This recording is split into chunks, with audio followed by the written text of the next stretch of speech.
big celebration.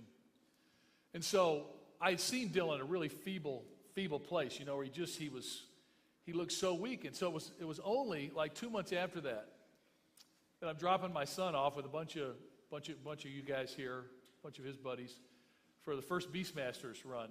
It's a bloomer, right? Never can remember that. And so I'm sitting out there waiting, and I was reading a book and was going to drive him home after it was done, and saw all the guys kind of come charging by and kind of their run before they kind of go up and down the stairs, and I'm just kind of watching the guys run. And I just had this unbelievable double take because there was Dillon. I'm like, what? I don't know if I screamed out at him or not. I was like, what are you doing here?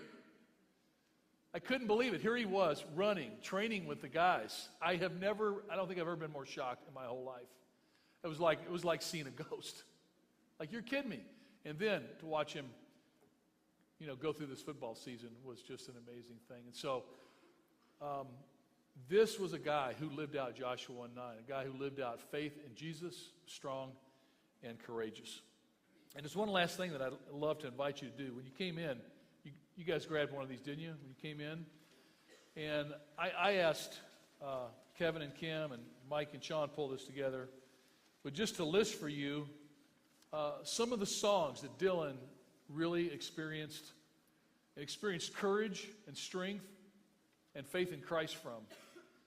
And I guess my invitation would be, some of your buddies have already probably done this, but I would love for you to go and put this on your iPod, nail these down, and for the next few weeks, listen to these. Just kind of enter into where Dillon was in this journey and maybe absorb some of the faith of his life. Will some of you guys do this for me? Would you download these and listen to them? Give me a response, will you? Yeah, kind of. All right, let's do it. Because this was a huge part of kind of his journey of trusting God in the midst of difficulties. Even when he was really struggling with his faith, he kept coming back to God could be trusted in his life, that Jesus was risen from the dead. So here's what we're going to do. Dave and I are going to grab some microphones, and Dave's going to work his way over to the family first, because I was hoping some of the cousins, brothers, or whoever the family would love to share, and we're going to take some time just to share memories of Dillon. Okay, adults, kids, whoever would love to do it, we're just gonna take some time and make it happen. All right. Yeah, all you have to do is put your hand up, and I'll work this side, and Steve can work that side, and it can be funny, it can be sad, it can be anything you want to share. Anybody in the family want to share anything? Yeah, we're going to ask you to keep it somewhat brief.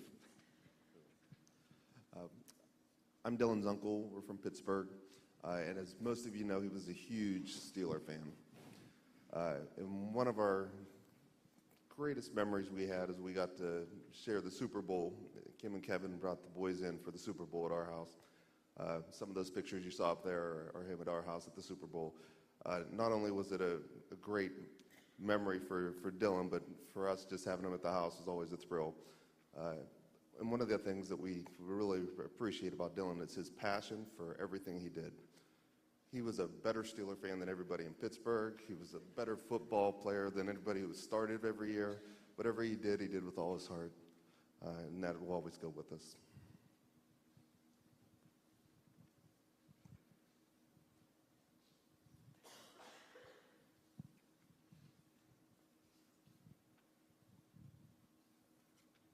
Hi, I'm Dillon's cousin, and I wrote a little something. There will never be enough words to describe how great Dillon is. He had an uncanny ability to put a smile on your face. I'm sorry. He was always saying something witty, and no matter what you were doing, it was better to have him there. He has inspired me to try to be the best person that I could be. Even though I feel like there's an empty space in my heart, whenever I think I don't have enough strength, courage, or faith, I will think of the strength, courage, and faith that he had. The world is a better place for having had Dillon in it. I love you, Dill, and I can't wait to see you again in heaven. I have a note for Dillon and a memory. A couple of weeks ago, we went with him to Mongolian barbecue. And afterwards, we were just talking about like what we ate and stuff. And Dillon's like, yeah, I had sweet and sour sauce with mine. And you know how they have those little cards?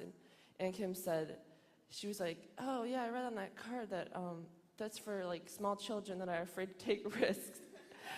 And then I look over at Dillon, and he's just like, and like we just died laughing, and we just cracked up. And then like ever since then, like we always call each other sweet and sour sissies.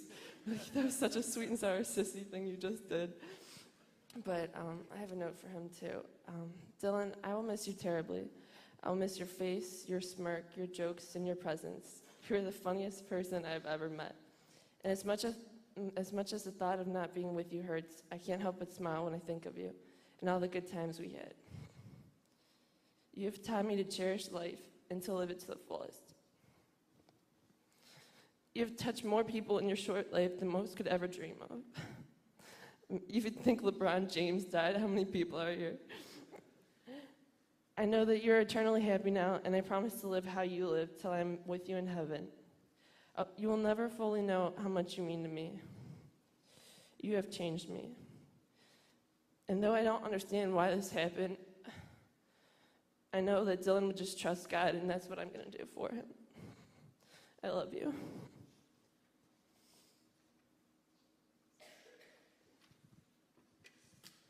I'm Dillon's Aunt Jackie, and since the Steelers and LeBron James came up, I'll tell you a little funny story too.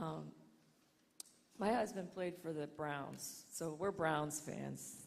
We know they're bad, but we're still Browns fans. And Dillon was a Steelers fan, so he said, since the Browns are out of it, you guys are going to root for the Steelers. So, we talked, we decided we would do it. And my kids they were torn, but they did it. So we went to a big Super Bowl party. You saw some of the pictures, and we were all cheering and, celebrating. It was kind of fun to feel the victory of it. But anyway, now the Cavs are in the playoffs. So he's always texting. So I said, well, so are you going to be cheering for the Cavaliers now since the Pistons are out? And he texts back in all capitals, never. I go, we cheered for the Steelers. He goes, it just shows you're not as good fans as we are. So that was part of his sense of humor. And then he texts back, like after that, I'm sorry, Aunt Jackie, I just can't. I understand. I respect that. So, okay.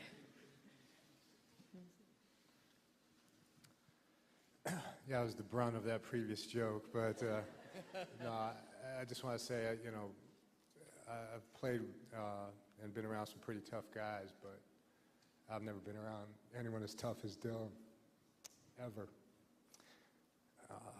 He was much more than a nephew, and much more than a cousin, and we just want to say we love you, Dillon, and we'll see you in heaven. Okay, brother?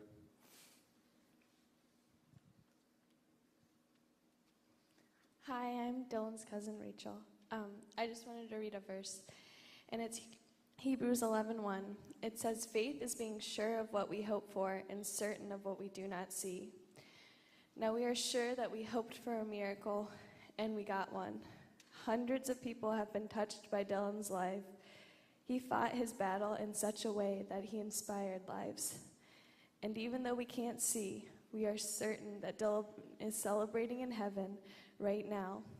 And he is finally able to live the life God intended for him. I love you, Dillon. You're my hero.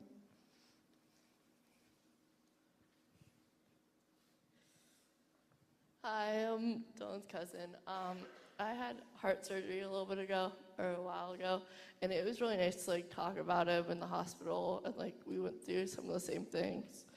But yeah, I like that.